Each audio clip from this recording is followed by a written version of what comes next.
نن سبا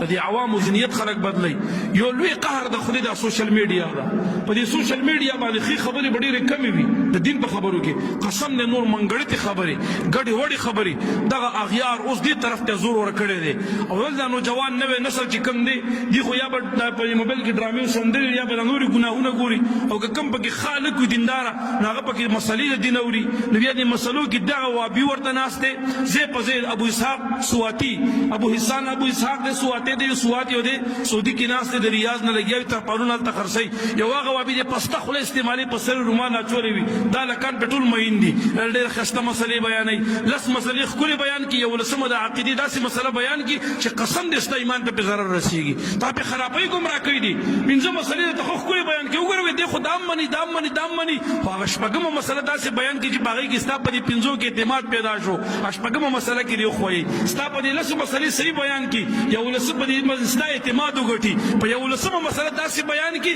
چې په هغې کې ستا ایمان ته بالکل دې ایمان نه دې پې خلاصوي بیا دغسې خلکو وابیانو مسلې بالکل مه اورئ د وابیانو خپلې چینلې کولو ټول په دې میډیا لګیا دي اوس لګیا دي پنجپیریانو خپلې ونه زور ورکړی دی او څوک به ترجمې پې کوي سیوا او څوک به فتوې بیانوي څوک به پې څه کوي څوک به څه کوي تقریرونه دې خوا ته ځان ته دیوبندیان وایي خلک په دیوبند باندې اعتماد لري په دیوبند کې ښه خلک شته قابل هغې ته زموږ سلام دی خو دا چې کوم جعلي دیوبندیان دي دا جدید دیوبندیان دي دا نوي دیوبندیان چې هغه اصل د دیوبند مخې بدنام کو روخې بدنام کو د دیوبند په جامه کې لګیا دي وابیت او پنجپیریت ته کار کوي هغې را لګېدلي دي کله په علم غیب اعتراض کله په نورانیت اعتراض کله په میلاد شریف اعتراض کله د نیکانو په عرسونو اعتراض کله د اولیاء الله په زواتو اعتراض کله په یو خبر او کله په بله نو په هغې د عوامو ذهن بدلی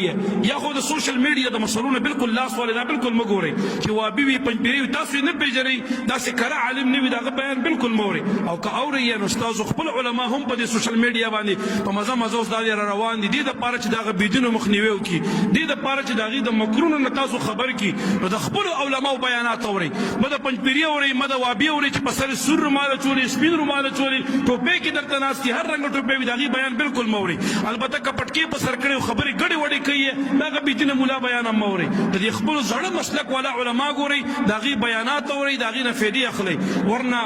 د سوشل میډیا نه بیخي لاس والی او که خامخا یې ګورئ نو بیا د خپل مسلک د علماو بیانات اورئ د دغه بېدینو ملیانو بیانات مه اورئ قسم دی د ځان نه به خبر هم نه او ایمان او عقیده به د له بل خوا بوتلي وي دا چند کلمات مې عرض کړو الله دې وکړي چې دا زمونږ او ستاسو د خیر ذریعه وګرځېږي